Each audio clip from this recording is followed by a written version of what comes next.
All right, welcome back to the deep dive. Today we're switching gears a bit. Oh, yeah. Yeah, we're trading in our usual stack of research papers and diving headfirst into a personal story. That's right. A firsthand account of a pretty big life change. And, yeah, those first steps onto the Camino de Santiago. The Camino de Santiago. Yep. So no complex theories or data this time. It's raw, it's personal, and it's a deep dive straight into experience. And I think what we're really trying to get at here are those motivations behind this huge decision. What were those first hurdles? And where did the meaning, where did it start to peek through in those early days? Right, because every journey like this has that turning point, the moment you decide to just go for it, and then all those little moments that shape the path from there. Exactly, those internal shifts and those external, things that happen along the way. Right, like those unexpected encounters or even just like the landscape itself shaping the experience. Yeah, completely. It all plays a part. So let's start peeling back the layers of this story, starting with that initial spark. The author really lays out this contrast.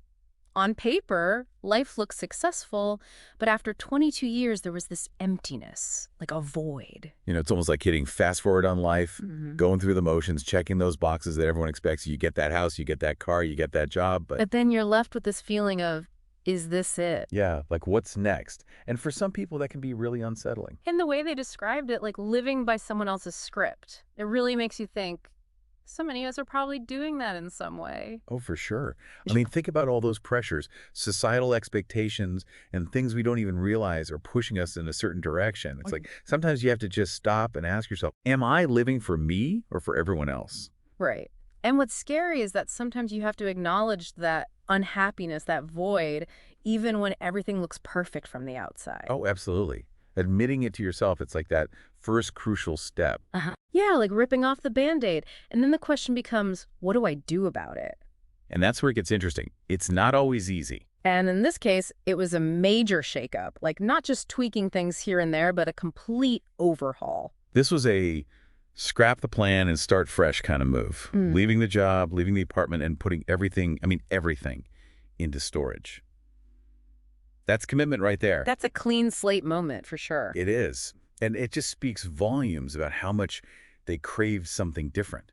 Like, that level of dissatisfaction must have been intense to just walk away from it all. Yeah, and to walk away into the unknown. Because the next decision was the Camino de Santiago. Long journey, stepping into a whole new world, and they chose to do it by bike. Now, this is interesting because most people do it on foot. Right, most people walk it. Yeah. But they're a self-proclaimed avid biker, so I guess it makes sense in a way. It's their thing. Yeah, it's like weaving in a passion, but also adding another layer of challenge. Because biking the Camino, it's a different pace, different demands on your body. It's bound to shape the experience in a way that walking wouldn't. And then we get the concrete details, the point of no return, March 2016, a flight booked to Paris, and then a few days later, landing in Saint-Jean-Pied-de-Port, March 27th. That arrival, that's where the mental shift becomes real. You're not just thinking about it anymore. You're there. Boots on the ground. Exactly. And Saint-Jean-Pied-de-Port, that's a significant spot, a traditional starting point for the Camino Frances. So many pilgrims have passed through that place. It's like stepping into history. It must have a certain energy to it. And the way the author describes it, it really paints a picture. That feeling of, like the first day of school, there's an inexplicable magic to this town. Almost like the beginning of something special, Yeah, and the details, it's built along the Nive River. It's the capital of French Basque country near the Spanish border, and those majestic Pyrenees. The sun setting on those old stones, it just paints this picture of calm and anticipation. I think that sense of inexplicable magic, it says a lot about how open they were to the experience, like they were ready to embrace whatever the Camino threw their way. Ready for the transformation. So let's talk about baggage, both the literal and figurative kind.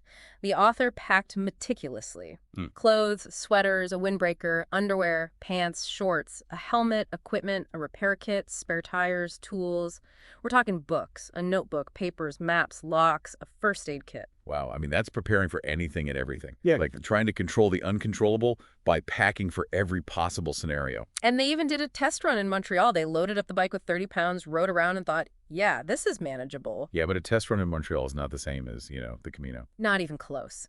Because when they landed in Bayonne, that 30 pounds suddenly felt a lot heavier. Instant exhaustion. Reality check. Big time. And they admit that fear was driving a lot of that overpacking.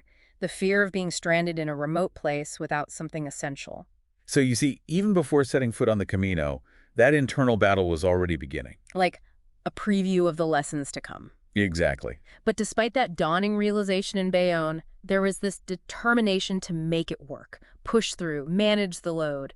And then they reach Saint-Jean with the pre-booked accommodations, and suddenly even finding the hostel becomes this source of stress. I guess that's part of stepping outside your comfort zone, right? Even the simple things feel daunting in an unfamiliar place. Totally. And then there's the arrival at the hostel.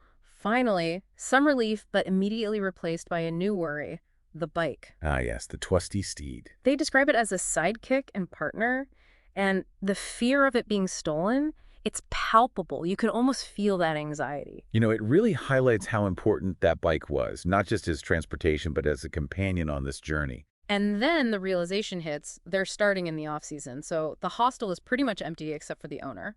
Adding another layer to the experience right there. Yeah. You know, fewer fellow pilgrims, potentially fewer open services along the way, and the weather could be less predictable. Yeah, definitely a more challenging environment.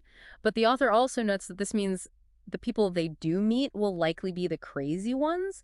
So there's this sense of shared adventure. Like a self-selecting group of those willing to step outside the norm. The ones who don't mind a little bit of hardship. Right. And alone in that 12-bed dorm room, that initial feeling is distrust. Understandable, I think, being in a new place surrounded by strangers. I think it's a natural human response to vulnerability. When you're out of your element, your guard goes up. But then relief comes in the form of another pilgrim, a British woman. Companionship, just when it's needed. Absolutely. They end up spending the evening together, talking, laughing, sharing wine and stories, staying out late. And it reinforces that idea that you're not alone on this journey, even if you started out that way. Shared experiences like that can really solidify the bonds between people. And then comes this seemingly small but incredibly significant moment. The British woman asks, "Did you get your shell?" And the author is totally clueless. They've never heard of this tradition, but immediately feel like they need one because everyone else has one.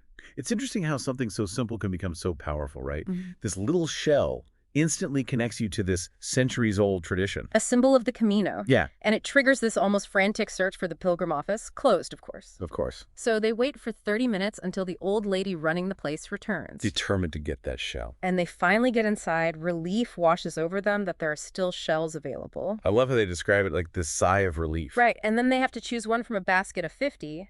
And the old lady tells them, choose carefully. I can imagine that basket. All these different shells, each unique. Yeah, and the author even notes this unexplained feeling of the moment's seriousness.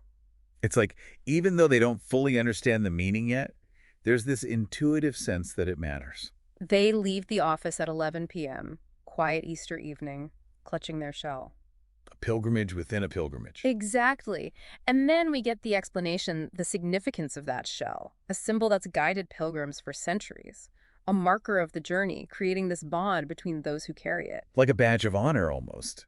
A sign that you're part of something bigger than yourself. And it's in this moment, walking down the hill, holding that shell, with the full moon hanging above the tower, the gate to the Camino, that everything clicks. It's a powerful image. You can almost feel that sense of peace and possibility washing over them. Yeah, the moonlight illuminating the path ahead. Yeah. And they feel this deep certainty, like they're exactly where they're supposed to be. Like the universe is giving them a little nod. You're on the right track. And they even connect it back to their childhood, that same sky that had protected me as a child.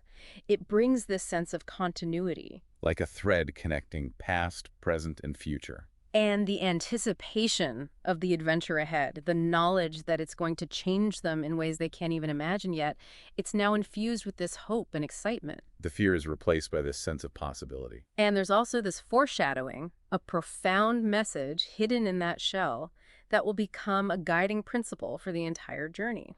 So the meaning of that shell is going to evolve along with the journey itself. Which makes you think, how often do we pick up these seemingly small things along the way that end up having a much deeper impact than we could imagine? I think it happens more often than we realize.